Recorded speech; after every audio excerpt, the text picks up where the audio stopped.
नमस्कार, मैं हूं आपके साथ अंकिता और आप देख रहे हैं टीवी 24। आज हमारे साथ स्टूडियो में मौजूद है ऐसे कलाकार जिन्होंने सिर्फ छत्तीसगढ़ का नहीं बल्कि पूरे भारत में क्लासिकल म्यूजिक में अपना नाम रोशन किया। जिन्होंने बड़े बड़े दिग्गज जैसे भजन सम्राट अलूप जलोटा जी, पाकिस्तानी सूफी और गजल गायक और बड़े बड़े बहुत दिग्गज कलाकारों के साथ काम किया, जिन्होंने अपनी मेहनत से और साधना से क्लासिकल म्यूजिक में काफी नाम रोशन किया और आज लोगों के लिए प्रेरणा है। वो क्लासिकल म्यूजिक बच्चों को भी सिखाते हैं, आने वाली पीढ़ी इस म्यूजिक को और आगे लेके जाए। और साथ में हम स्वागत करते हैं उन्हीं के बेटे का, जो आज के युवा पीढ़ी के लिए एक प्रेरणा है, जो क्लासिकल म्यूजिक को उस स्तर पे लेके जा रहे हैं जिस स्तर पे आज की युवा पीढ़ी बहुत कुछ सीखेगी। तो हम आज स्टूडियो में स्वागत करते हैं महेंद्र सिंह चौहान जी का। आप दोनों का बहुत बहुत स्वागत है सर।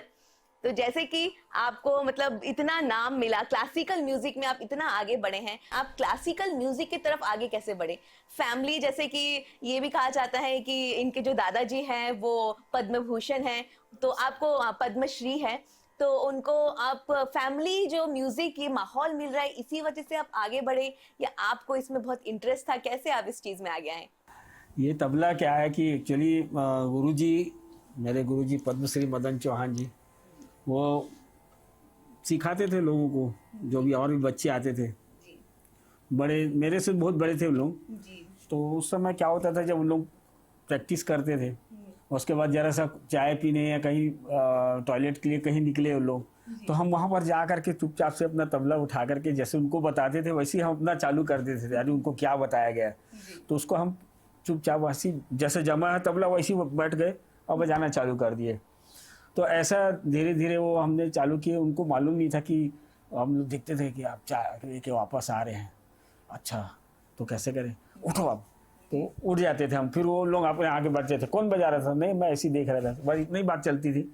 फिर धीरे धीरे ऐसे कई वर्ष बीतते गए, कुछ कुछ जो लेसन थे वो मुझे याद आने लगा कि अरे भाई ये बताते हैं, ये तो मेरे को याद हो गया।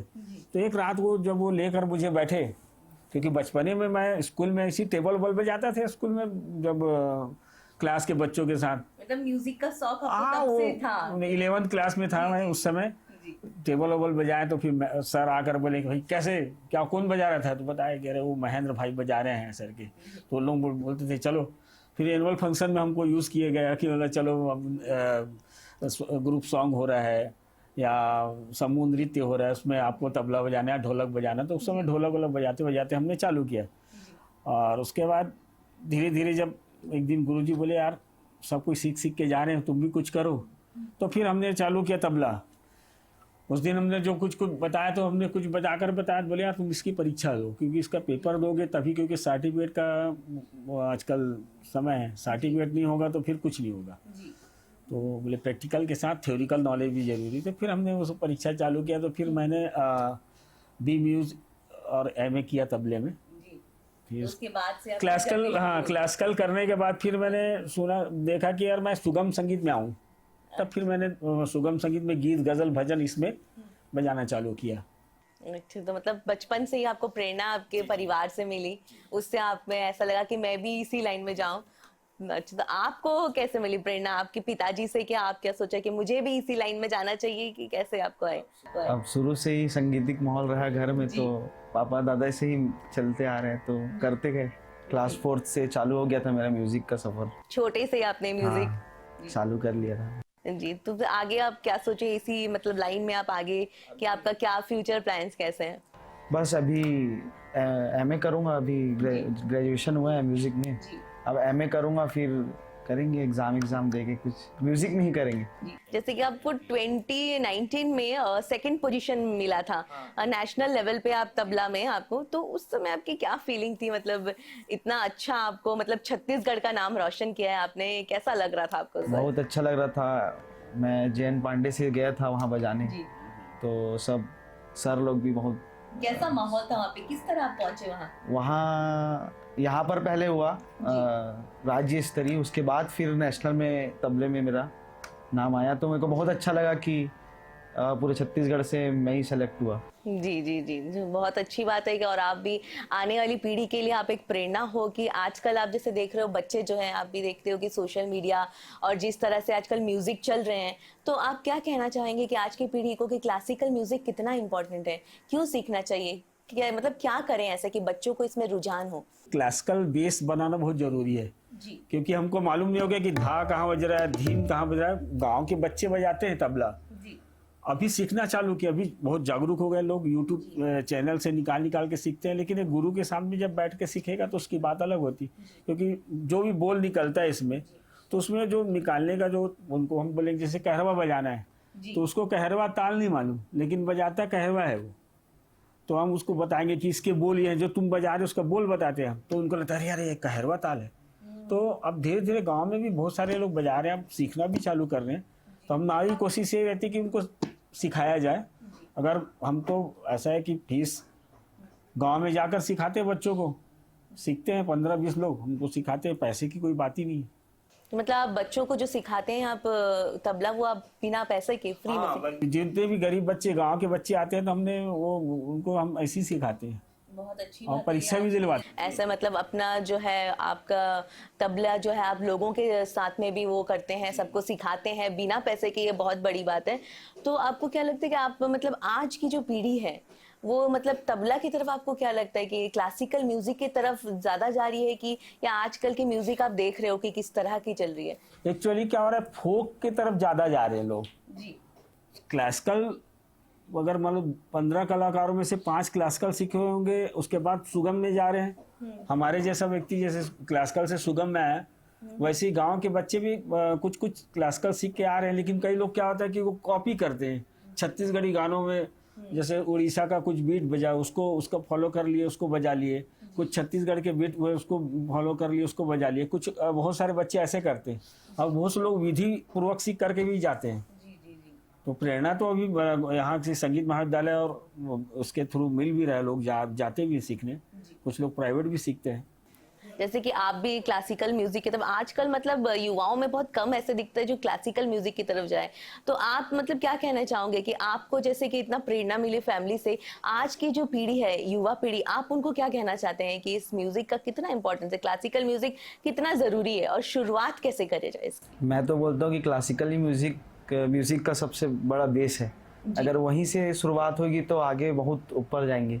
तो क्लासिकल म्यूजिक लाइफ में बहुत वो है। तो आगे अब मतलब क्या करना चाहते हैं इस चीज को? दादाजी के जितने सब गाने हैं सब वो मुझे अभी सिखा रहे हैं, तो उसी को सीखते सीखते उनके ही सब गाने को आगे, परंपरा जो चलते आ रही है उसको आगे ले जाना है। जी जी, बहुत अच्छा। जैसे कि आपने कहा कि दादाजी की जो गाने हैं आप वो आगे लेके जाना चाहते हैं, तो मुझे ऐसा लगता है कि हमारी जो ऑडियंस है जो ये प्रोग्राम देख रही है वो भी ज़रूर सुनना चाहेंगे कि किस तरह के मतलब आप गाना चाहते हो, क्या गा रहे हो और दादाजी से आपको क्या शिक्षा मिली। थोड़ा सा हमारे लिए कुछ अगर आप सुना दे तो। जब मैं छोटा था तब एक भजन सिखाए थे, रामा रामा रटते रटते, उनकी खुद की कंपोजिशन है, तो मैं आपको सुनाता हूँ। वो सबसे शुरू में सीखा था मैं। जी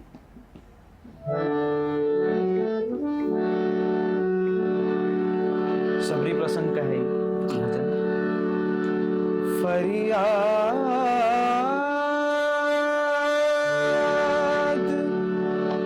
फरियाद कर रही है ये तरसी हुई निगाह, देखे हुए किसी को जमाना गुजर गया। सबरी प्रसंग है, सबरी जी रास्ता देख रही है, राजा रामचंद्र जी का। अच्छा, राजा रामचंद्र जी का। अच्छा, जी जी जी। राम सिया राम जय जय राम, राम सिया राम जय जय राम, राम राम रटते रटते हो, राम राम रटते रटते, राम राम रटते रटते बीती रे उमरिया, रघुकुल नंदन कब आओगे भिलनी की डगरिया, रघुकुल नंदन कब आओगे भिलनी की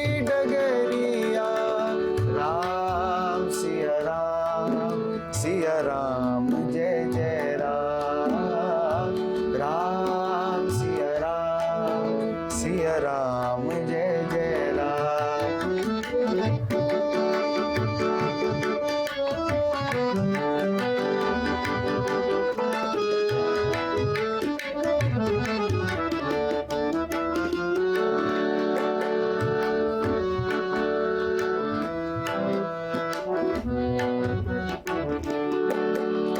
मैं भिलनी शबरी की जाय, भजन भाव ना जानू रे। मैं भिलनी प्रभु जी, मैं भिलनी राजा राम मेरे राम। मैं भिलनी शबरी की जाय, भजन भाव ना जानू रे। राम तुम्हारे दर्शन के हितवन में जीवन पालो रे। चरण कमल से निर्मल कर दो हो, चरण कमल से निर्मल कर दो दासी की जो पड़िया। रघुकुल नंदन कब आओगे, भिलनी की डगरिया। राम राम रटते रटते, रामा रामा रटते रटते बीती रे उमारिया। रघुकुल नंदन कब आओगे, भिलनी की डगरिया। रघुकुल नंदन कब आओगे, भिलनी की डगरिया। राम सिया राम जय जय राम, राम सिया राम जय जय राम। अरे वाह, बहुत बढ़िया, बहुत अच्छा लगा सुन के। ऐसा लग रहा था कि बस सुनते ही रहे। और जो चीज क्लासिकल म्यूजिक में है ना, वो आज के संगीत में बिल्कुल नहीं है। ये सुन के जो मन को सुकून मिलता है ना, वो बाकी गानों से नहीं मिलता है। जैसे कि आप लोग दोनों की जो जुगलबंदी, और साथ में जब आप लोगों को मौका मिलता है एक साथ परफॉर्म करने का, तब आप लोगों को कैसा लगता है कि मतलब बाप बेटे की जोड़ी, तब कैसा फील होता है कि आप अपने बेटे के साथ परफॉर्म करें? कैसा लगता है? अब बेटे के साथ तो अच्छा लगेगा ही, गर्व महसूस होता गर्व होगा। होता है। फिर अब और हमारे जब गुरुजी बैठते हैं साथ में, तो हम 3 पीढ़ी एक साथ हो जाते हैं, और जी, मजा तो आता है, सब तीनों और आनंद आता है। बैठते हैं तो ये एकदम मतलब ऐसा लग रहा है कि तीनों तो एक साथ में। क्या है कि मेरा भाई एक कुंदन है, गुरुजी का बालक, वो, मैं, जयंत, मेरा भाई है एक ऋषभ, सब गाना सब गाते हैं? म्यूजिक में है हम लोग। अरे वाह, सब पूरी मतलब म्यूजिकल फैमिली है हाँ, एकदम। म्यूजिक के साथ सब अपना अपना जॉब भी करते हैं, जी जी जी। पर सबको नॉलेज है म्यूजिक का घर में। तो आप अरे गाना मतलब, बजाना दोनों है, दोनों ऐसा नहीं। जयंत तबला भी अच्छा बजाता है। अरे वाह, तबले से मतलब शुरुआत हुआ है मेरा, अच्छा, तबला बजाते मतलब बजाते फिर गायन में अब थोड़ा सा। यानी मैं भर हूँ खाली तबला बजा रहा हूँ, बाकी मेरा भाई जो कुंदन है वो तबला भी बजाता है, गायन भी किया हुआ है। और गुरुजी भी पहले तबला सीखे, 40 साल तबला बजाए दादाजी। उसके बाद 40 साल के बाद फिर गायन स्टार्ट किए, तो अब गायन में उनको पद्मश्री मिला।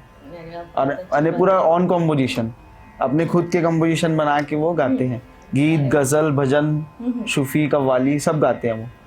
बहुत अच्छी बात है। तो इन सब में से आपको सबसे मतलब इंटरेस्ट या सबसे अच्छा क्या लगता है गाने या बजाने में? सूफी या भजन या गजल, क्या अच्छा लगता है आपको? उनका तो सभी रचनाएं सब अच्छी है, कंपोजिशन तो है, पर मेरे को तो भजन ज्यादा उनका बेस्ट लगता है, और सूफियाना अंदाज।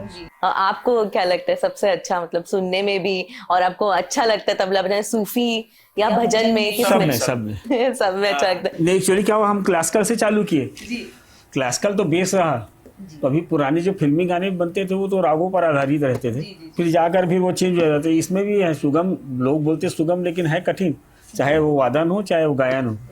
वो क्लासिकल बेस रख के हमने सुगम इसलिए चुना क्योंकि हम किसी और क्लासिकल में बड़े आर्टिस्ट जैसे होते हैं, शिव कुमार शर्मा जी हो गए, पंडित शिव कुमार सर संतूर वाले, या बांसुरी वाले पंडित हरि प्रसाद चौरसिया जी हो गए, तो ये हमें थोड़ी तबला बजवाते। और फिर क्या, क्लासिकल में भी लोगों को उतना पेशेंस नहीं है, लोग जरा सा आलाप मारा 15 मिनट 10 मिनट का लोग उठ के चले जाते हैं। सुगम आजकल कम समय में अच्छी चीज़ और ज़्यादा से ज़्यादा चीज़ लोगों को मिले, तो हमने पहले ही सुगम को चुना, फिर सुगम वादन में, तब जाकर के हमको गुलाम अली जी, उस्ताद गुलाम अली जी खां साहब अनूप जलोटा, पिनाज मिसानी, चंदन दास जी, तो वहां तक जसवंत सिंह आप जी। मतलब कैसे पहुंचे? वहाँ यहाँ एक्चुअली क्या था, मुंबई के एक फिल्म डायरेक्टर, मतलब बोलना चाहिए संगीतकार थे जो रायपुर में थे, स्वर्गीय हो चुके हैं कल्याण सिंह जी। जी उन्होंने वो भी तबला बजाकर गाना सीखा। जी कुछ कंपोजिशन उन्होंने अनूप जी को भी सिखाया। जी लेकिन उनको जब मेरा तबला सुने तो उन्होंने बोले कि यार अब यहाँ तबला ये मेहनत से अच्छा कोई नहीं बजाता है, ऐसा उनके मन में था। जी तो उन्होंने फिर चंदन दास जी से मुझे बोला कि उनसे बजवाइए, आप आर्टिस्ट मत लेके आइए मुंबई से, मैं उनसे भी अच्छे आर्टिस्ट दूंगा। तो धीरे धीरे फिर चंदन दास जी, फिर पिनाज मिसानी जी, ऐसे 2-3 कलाकारों के साथ मिलाए, तो अनूप जी के साथ। तो उन्होंने फिर एक बार सुनने के बाद लगा कि नहीं भाई अच्छा लगेगा उनको, तब तो हमको फिर से वो याद करेंगे, इस टाइप का हुआ। तो उनके साथ काम करके कैसा लगा आपको? तो भजन के एकदम सम्राट कहते हैं ना अनूप जलोटा जी, तो उनके साथ काम का आपका कैसा था एक्सपीरियंस, कैसा लगा? 10-12 शो कर चुका हूँ। अच्छा। और बहुत है ना, मेरे बहुत प्यार भी करते हैं। एयरपोर्ट भी कहीं मिलते हैं, मैं जा रहा हूँ दिल्ली कार्यक्रम में, वो कहीं और जा रहे हैं तो अचानक मिल गए तो बराबर हाथ मिलाते हैं, गले मिलते हैं, तो अच्छा लगता है। और अभी मतलब आज की डेट में मतलब भजन गायकी में दुनिया में उनका 1 नंबर में नाम है। जी सही बात है। और जैसे सुना है कि पाकिस्तानी गजल गायक जो है, हाँ, उनके साथ भी आपने काम किया है।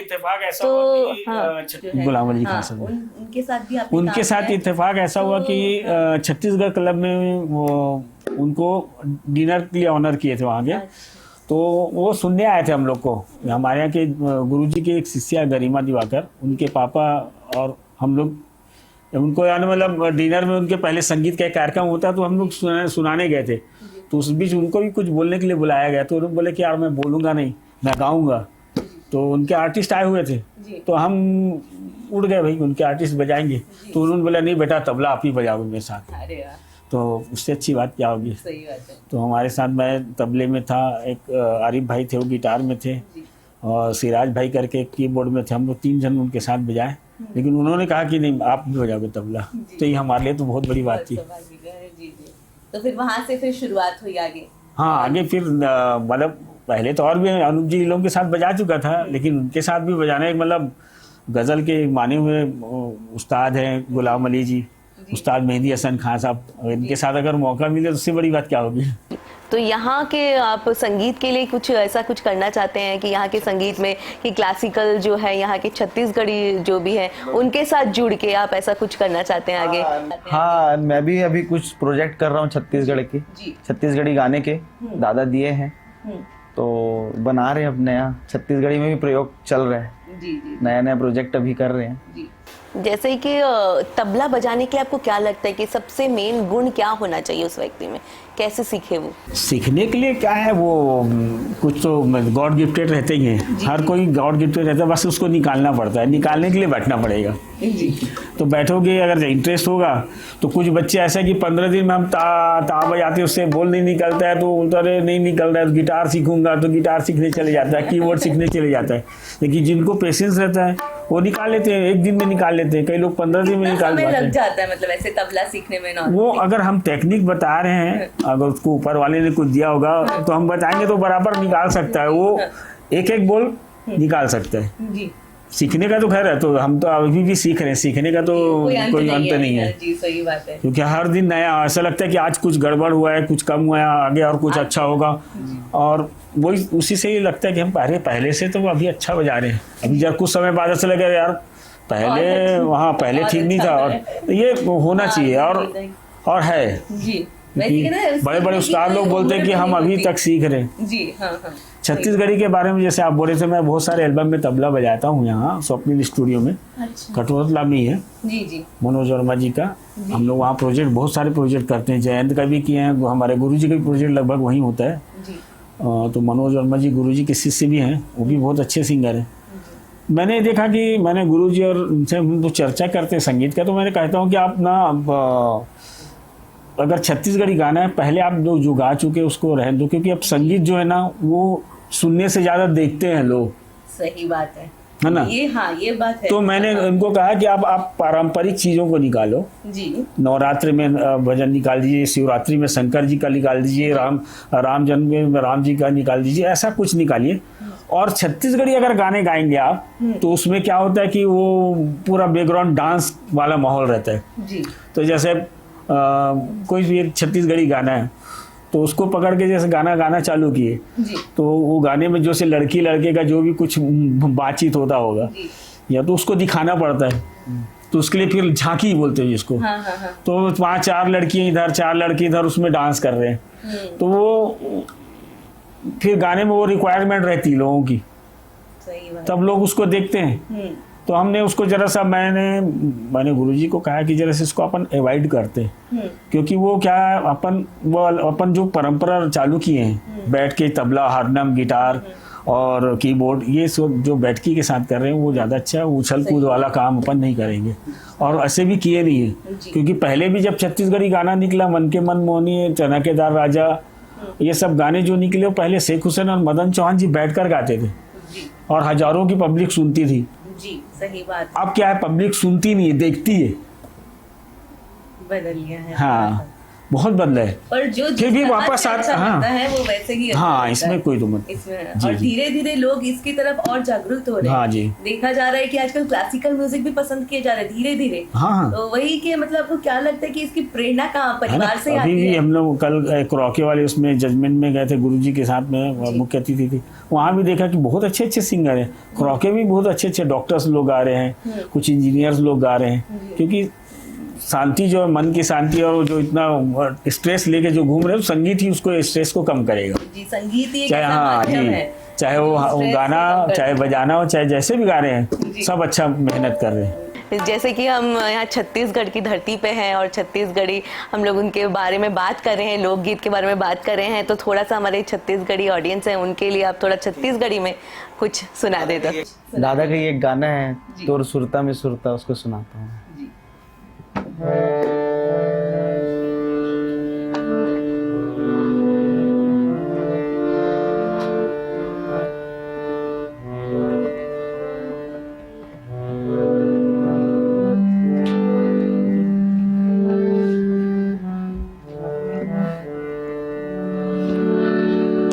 तोरे सुरता मा सुरता समागे रे माया रोके दो, माया रोके दो।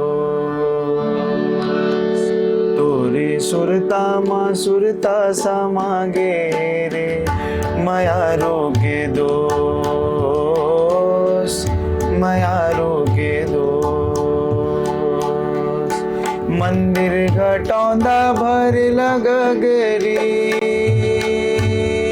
भर लगगरी, भर लगगरी, भर लगगरी।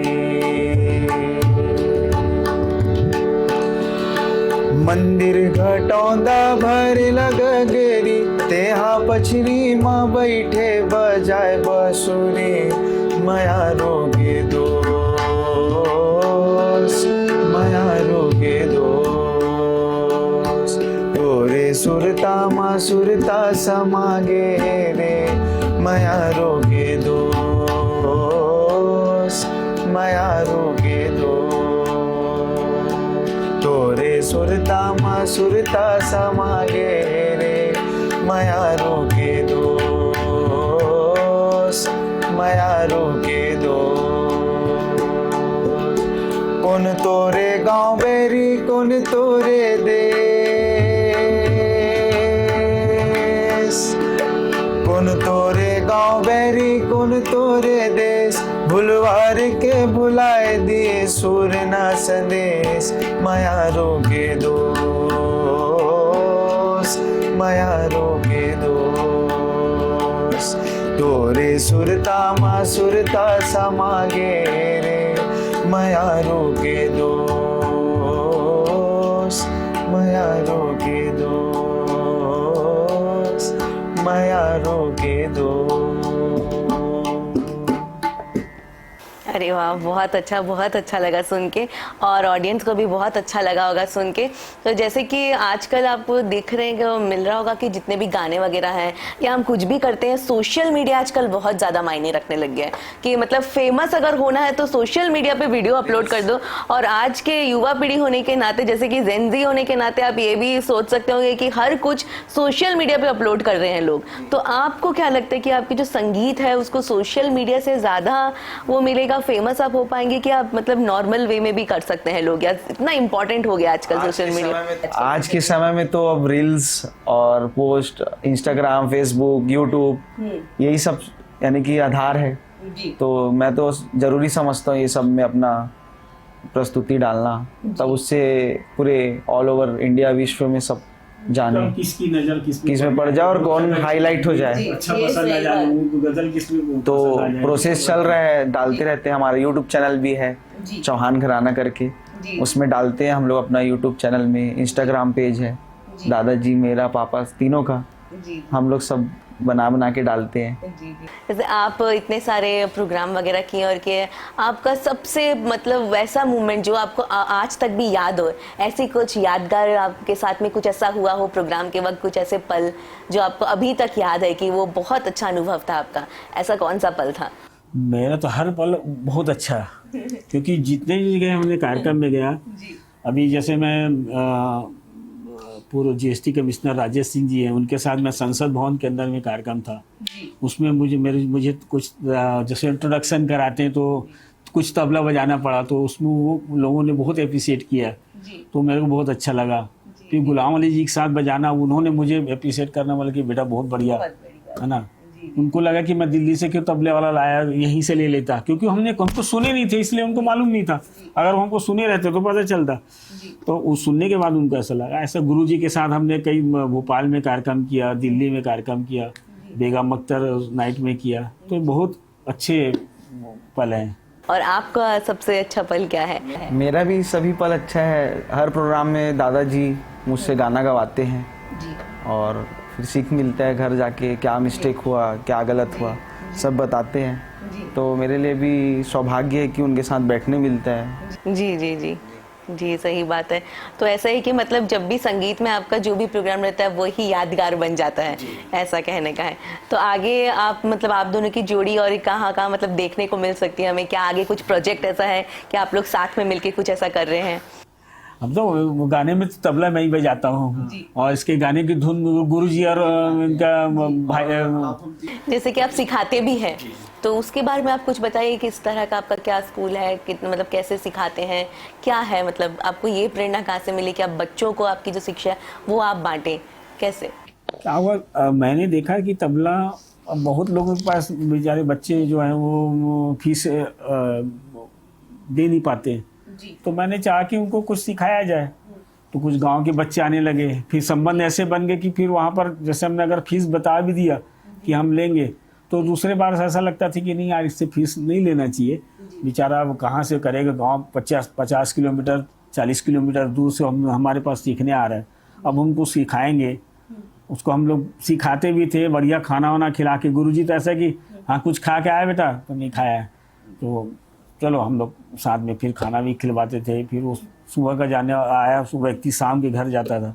फिर कोरोना के समय से हमने अपना एक चैनल बनाया, जिसमें मैंने कहा कि यार, उसने बोला कि भाई गुरुजी हमारे लिए कुछ अब तो बंद हो जाएगा सीखना हमारा, तो कैसे करें? तो पहले मैंने एक चैनल बना के उसमें प्रॉपरली तबले का पूरा बताया कि ये स्याही है, ये मैदान है, ये किनार है, ये इसके गजरे हैं, ये बद्धी है, ये गोटा है, सबके बारे में बता करके मैंने फिर उसके बाद फिर उंगली रखना बताया कि ये अंगुष्ठ है, ये तर्जनी है, ये मध्यमा है, ये अनामिका है, ये कनिष्ठिका है।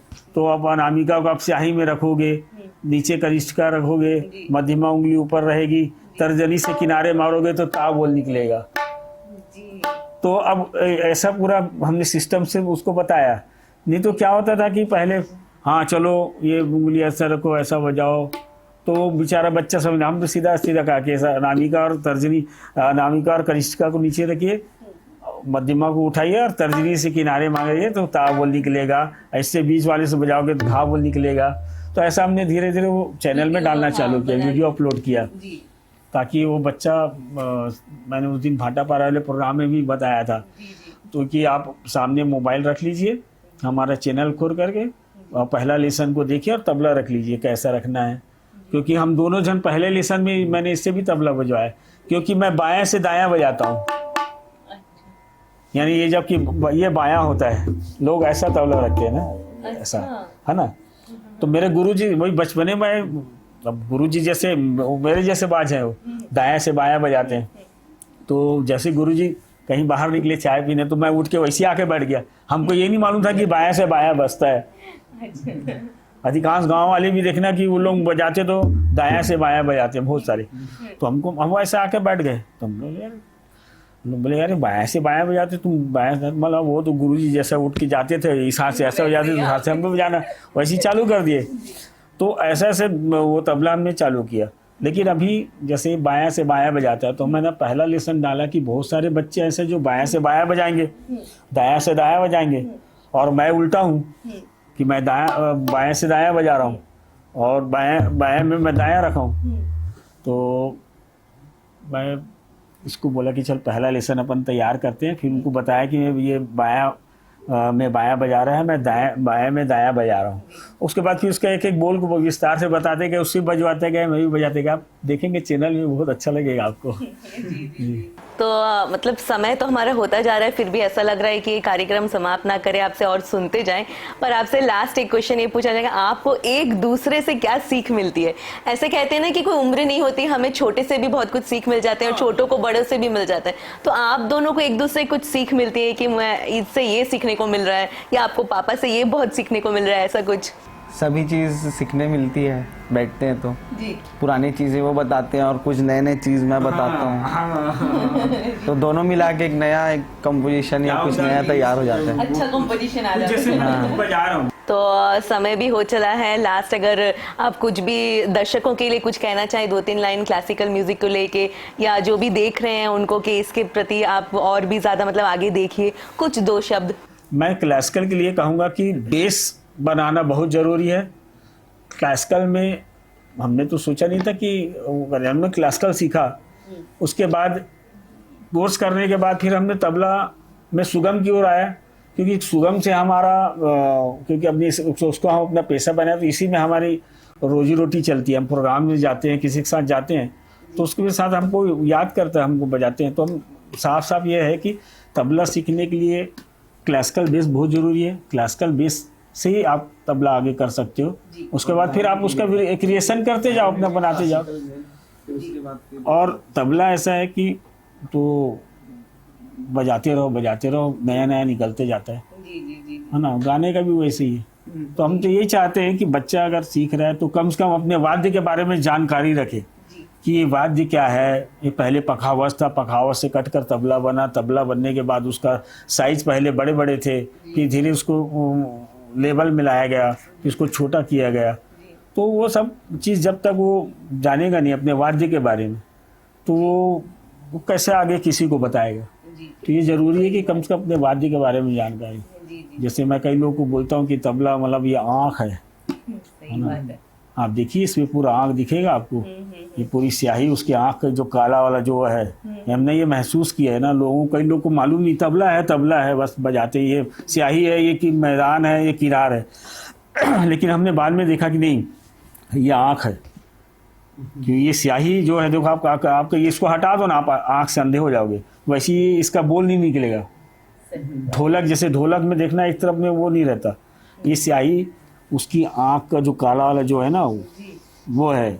और ये जो मैदान है ना उसका वाइट वाला आप देखिए अपने आँख में, वो वाइट, और इसी किनारे इसकी पलकें हैं। ये बंद करेगा, इसको हम बंद कर दिया तो बोल नहीं निकलेगा। ये बोल निकला ता तिन पीट ये सब बोल इससे निकलते। सही बात है। बहुत अच्छा लगा आप लोग दोनों से बात करके, मुझे भी बहुत प्रेरणा मिली, सीखने को मिली, और आगे वाले जनरेशन को भी यही कहना चाहेंगे कि इनसे आपको भी बहुत कुछ सीखने को मिलेगा। आज की जो जनरेशन है वो क्लासिकल म्यूजिक की तरफ ज़्यादा से ज़्यादा जाए, क्योंकि क्लासिकल बेस होना बहुत ज़रूरी है कि वो बेस हो तो आप आगे बहुत कुछ कर सकते हैं। बहुत कुछ जानने को मिला, सीखने को मिला। तो ऐसे ही आपको और भी प्रोग्राम्स दिखाते रहेंगे, ऐसे ही अच्छे अच्छे और बड़े बड़े लोगों के साथ इंटरव्यूज दिखाते रहेंगे। बाकी देश और दुनिया की खबरों के लिए आप देखते रहिए TV24। तब तक के लिए नमस्कार।